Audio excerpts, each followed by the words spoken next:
Hospital Quirón Salud Valle del Henares patrocina A Su Salud.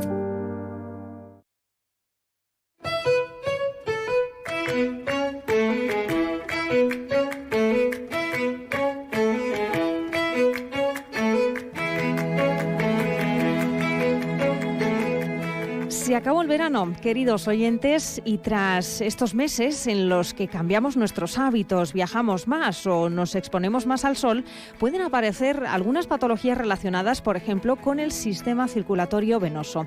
Y es que, según los expertos, las enfermedades venosas aumentan más de un 30% precisamente tras el verano. Es más frecuente que se produzcan síntomas relacionados con patologías de este tipo como pesadez, hinchazón y aparición de varices. Un tema en el que hoy profundizamos con el actual jefe del Servicio de Angiología y Cirugía Vascular del Hospital Quirón Salud Valle del Henares, en Torrejón de Ardoz, el doctor Agustín Arroyo Bielsa. Doctor, muy buenos días y bienvenido. Buenos días, muchas gracias. Centramos hoy nuestra atención, como decía, en las enfermedades venosas, doctor, y es que es elevado el incremento en estas fechas, ¿no? Más de un 30% de incremento de casos tras estos meses de verano. En primer lugar, para saber todos de qué estamos hablando. Cuando hablamos de enfermedades venosas, ¿a qué hacemos referencia exactamente? Dentro de las enfermedades venosas hay dos grupos patológicos bien diferenciados. Por un lado está la enfermedad venosa crónica, que es a lo que nos referimos ahora especialmente, y luego está la enfermedad tromboembólica. Lo que aumenta realmente en verano normalmente es la enfermedad venosa crónica. No es que aumenten los casos, sobre todo lo que aumenta son los síntomas de esa enfermedad. ¿Por qué? Pues porque el calor normalmente dilata las venas, y esa dilatación de las venas hace que la presión de reflujo venoso sea mayor, ¿no? Y usted lo ha dicho, además en verano ya no solo es el efecto del calor, sino que viajamos, caminamos más, hacemos una actividad a lo mejor que no lo hacemos durante el año, y eso con elevadas temperaturas se nota mucho. Son factores, ¿no?, que pueden influir y que muchas veces no nos damos cuenta. El calor, los viajes, y no solo el movernos más o menos, sino que, por ejemplo, pues si cogemos el coche para viajar, si cogemos un avión, el tren, esos periodos en los que estamos ahí, pues sin movernos, también pueden afectarnos, ¿no? Una menor actividad física también, supongo, y lo que influye siempre, cada vez que hablamos de temas de salud, el beber menos agua, beber más agua, esas horas de exposición al sol. Imagino que todo ello también puede estar relacionado con esto, ¿no? Absolutamente, sí. Los viajes, usted lo ha dicho, es fundamental, ¿no? El estar encajonados durante horas, bien sea en un coche o en un avión. El tren es distinto, porque normalmente el tren uno puede levantarse a pasear, ¿no? Pero tanto en coche, que pasamos muchas horas, como en el avión, es estar estático, sin movilidad, eso aumenta mucho el hinchazón de las piernas, ¿no? Sí, en verano cambiamos muchos hábitos que no son muy beneficiosos para las enfermedades venosas. Son factores de riesgo, ¿no?, podríamos decir. Sí. Factores de riesgo y factores que aumentan la sintomatología, ¿no?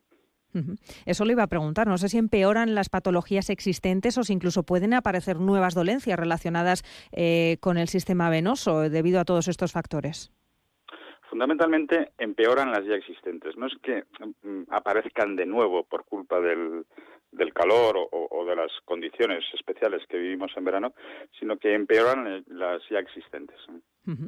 Porcentaje del que hablábamos es un 30% de incremento de estos casos tras el verano o de estos síntomas, ¿no?, que comentamos. No sé si es una cifra que va en aumento, si notan o notáis los expertos que cada vez hay más casos tras el verano o más síntomas.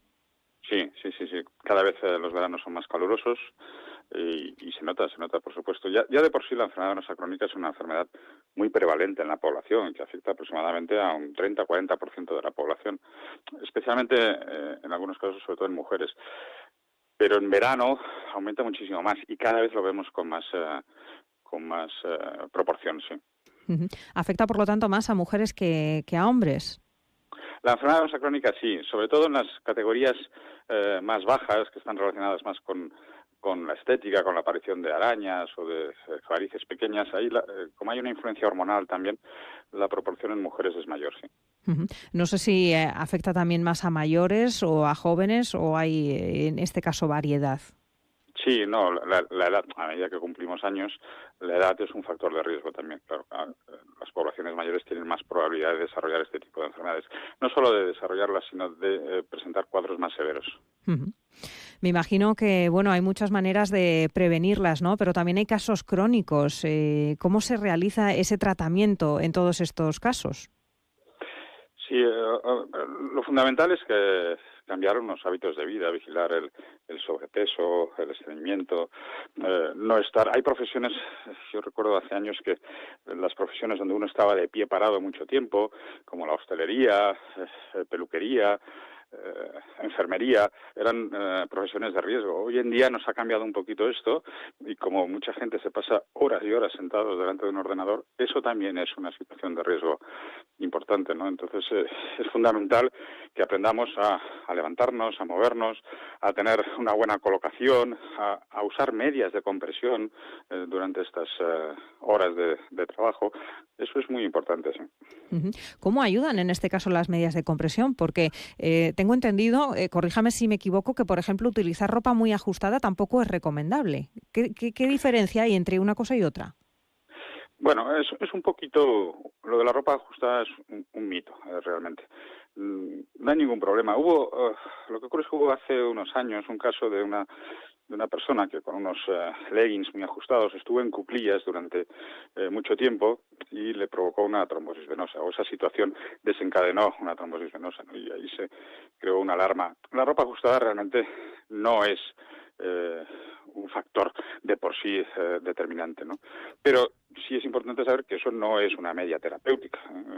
Y es importante llevar medias de compresión, que son prendas que tienen un gradiente de presión decreciente y por lo tanto nos hacen la compresión adecuada en cada punto de la extremidad, ¿no? Ujú. Desmontamos un mito, por lo tanto, no hace falta Sí. evitar prendas ajustadas.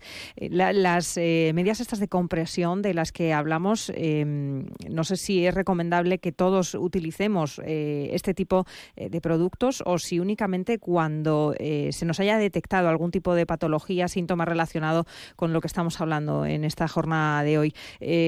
No sé si es conveniente, por ejemplo, para quienes, pese a no tenerlo, pues trabajen todo el día sentados, como decía, o todo el día de pies. ¿En qué casos habría que recurrir a ellas? Claro, una cosa es el consejo médico, que lo aplicaremos cuando tengamos un paciente con una patología concreta, y otra cosa es el consejo personal. Y mi consejo personal es que todas aquellas profesiones donde estemos de pie mucho rato o estemos sentados durante horas prolongadas, yo recomendaría usar medidas de compresión. A lo mejor no hace falta la medida de compresión fuerte, ¿no? Hay 3 clases de compresión y una medida de compresión clase 1, que es una compresión leve, es más que suficiente para este tipo de casos que estamos hablando. Uh-huh. Pues recogemos ese consejo para todos aquellos que nos estén escuchando y que consideren que, oye, pues son candidatos para utilizarlas. Y además de todo ello, pues lo que hemos comentado, ¿no? Me imagino que mantener esa actividad física de forma gradual, el beber agua continuamente y, bueno, pues mantener una dieta equilibrada. Exactamente. Evitar el sobrepeso es también fundamental. Consejos y recomendaciones que, insisto, cada vez que hablamos de temas de salud, si tuviéramos en cuenta estos 3 factores de agua, dieta equilibrada y actividad física, igual nos iba mucho mejor, ¿eh? A muchos. Seguro que sí. Bueno, hablamos de, pues en este caso, cómo prevenir también, ¿no? Algún tipo de enfermedad, no solo estas patologías de las que hablamos hoy. Pero, doctor, en esos casos, como decíamos, casos crónicos, ¿qué se hace con los pacientes? ¿Cuál es el seguimiento? ¿Cómo se trabaja también con todos ellos? ¿Qué tratamiento se les ofrece?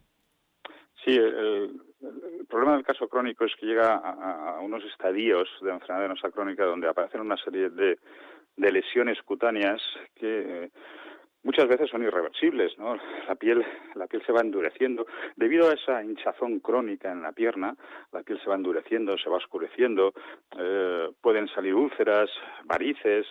Por tanto, son pacientes que sí, que ya requieren una atención especial, requiere que un cirujano vascular les haga un ecodoppler para ver cómo tiene el sistema venoso profundo y el sistema venoso superficial, porque en muchos casos puede tener un tratamiento incluso quirúrgico, ¿no?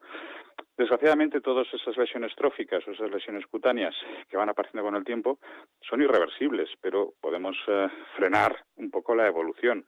Sobre todo, evitar llegar a ese estadio final que es la úlcera venosa, que es una úlcera de muy difícil cicatrización, ¿no?